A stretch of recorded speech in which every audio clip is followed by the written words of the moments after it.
Palangga. Ang waist trainer natin, panlaban. Eto na lang talagang huling El Bimbo natin, ang huli nating panlaban. Ang huling alas natin, Suki Palangga.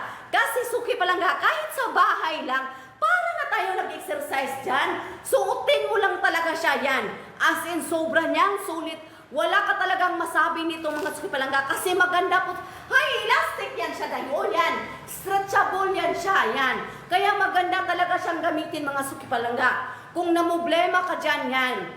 Bloated ang tiyan mo, mabilbil, mapuson ka ba yung mga Suki Palangga? Huwag ka talagang mapastress-stress dyan, Suki Palangga. Gumamit ka ng waist trainer, yan.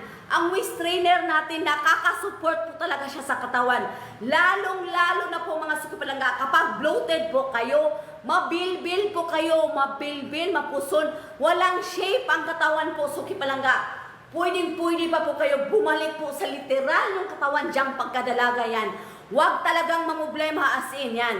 Etong waist trainer natin hayan, ang paggamit lang nito hayan, huwag mo siyang i-direct sa balat. Baka sensitive skin ka dyan, magkaroon ka pa ng skin irritation yan.